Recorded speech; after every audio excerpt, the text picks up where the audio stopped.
Imagine staring at a map of the Middle East at night. You'd see glowing lines of oil routes, borders carved by empires, religious crossroads, military corridors, fragile alliances, and pressure points that have shaped global politics for more than a century. And right at the intersection of all of them sits Israel, a tiny piece of land that carries a disproportionate amount of strategic weight. It's a place where global power, ancient memory, and modern strategy collide so forcefully that even experts struggle to separate myth from history, ideology from reality. Some analysts even describe Israel as a geopolitical startup, a state that didn't slowly evolve like most nations, but one that was formed at a very specific moment, with very specific backers, and designed to serve very specific strategic purposes.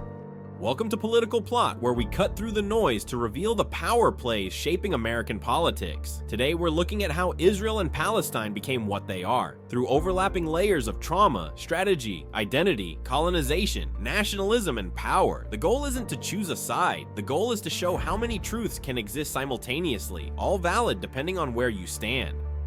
The modern story begins with the Balfour Declaration in 1917. Britain, fighting World War I and watching the Ottoman Empire collapse, announced support for establishing a Jewish national home in Palestine. At the same time, they promised to protect the political rights of the Arab population already living there. It was a contradiction baked directly into the policy, two promises that could not fully coexist. After the war, Britain received the League of Nations mandate over Palestine and formally inherited responsibility for this delicate balancing act. Jewish immigration increased through the 1920s and 1930s as anti-Semitism in Europe intensified. Zionist movements pushed for statehood, arguing that only sovereignty could protect Jews from persecution. Meanwhile, Palestinian Arabs feared dispossession and demographic displacement. Britain tried to manage both sides while protecting its imperial interests, which only deepened the distrust.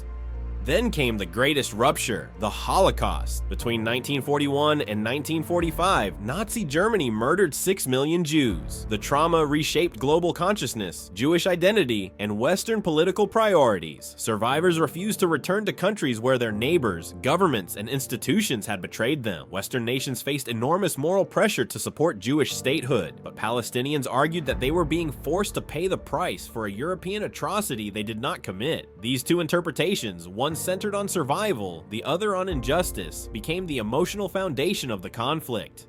By 1947, Britain was exhausted and turned the problem over to the newly formed United Nations. The UN proposed a partition plan, 2 states, 1 Jewish and 1 Arab, with Jerusalem placed under international administration. Jewish leaders accepted it with reservations. Arab leaders rejected it, arguing it violated the rights of the Arab majority and divided their homeland without consent. Violence erupted in the months leading up to British withdrawal. When Israel declared independence in May 1948, surrounding Arab states invaded. Israel survived and even expanded beyond the UN-proposed borders. Jordan took the West Bank, Egypt took Gaza. Palestinians remember 1948 as the Nakba, the catastrophe marked by mass displacement and the creation of a refugee population that still exists today. Israelis remember it as a desperate war for survival and national rebirth. Which story you hear first often determines how you see everything that follows.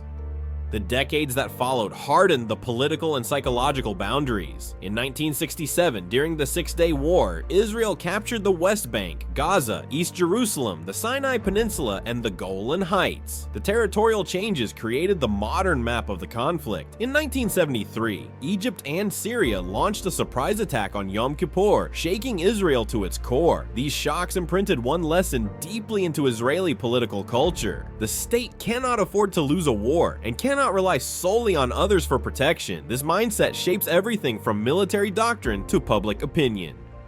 This is where the geopolitical startup metaphor becomes useful. Israel emerged rapidly in a region that was strategically priceless to great powers. Supported first by Britain and later by the United States, Israel became a Cold War pillar and eventually a key US ally in an oil-rich, unstable region. A 10-year agreement signed in 2016 guaranteed Israel $38 billion in US military assistance from 2019 to 2028, a commitment unmatched for most countries. Supporters Others frame the partnership as a democratic alliance that shares intelligence, counters terrorism, and stabilizes the region. Critics argue that unconditional support allows Israel to avoid accountability, prolong the occupation, and maintain practices that deepen Palestinian suffering. Both claims carry weight, depending on the lens you choose.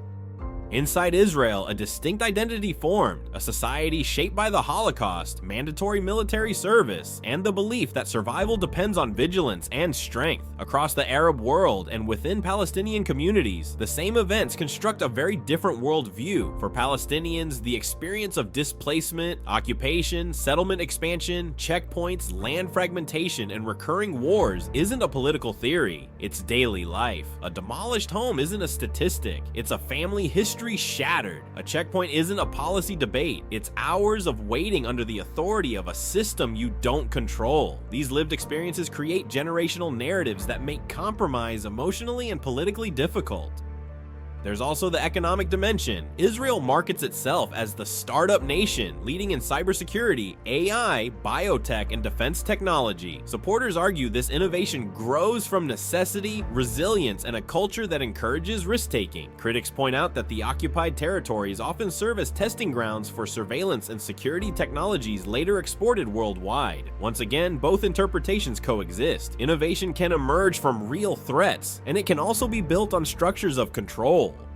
The startup metaphor explains some things: rapid growth, global investment, strategic alliances, cutting-edge research, but it fails to explain others. A startup can pivot, a startup can fail. A state built around competing national identities, unresolved trauma, and overlapping historical claims cannot simply reboot its system. For Palestinians, whose nationhood remains unrecognized by many and whose land remains fragmented, the metaphor feels like a dismissal of their suffering. For Israelis, it captures the sense of improvisation and urgency that has defined their state's existence.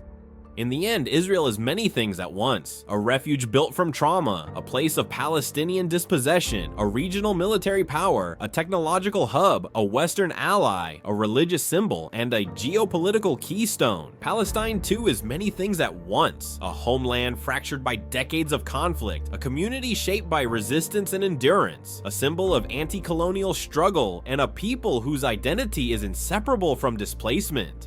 Real understanding begins not when we decide which narrative is correct, but when we accept that multiple truths can be real at the same time. The conflict feels permanently unresolved because, at its core, the reality itself is unresolved, not just on paper, but in the daily lives of millions who wake up inside its shadow.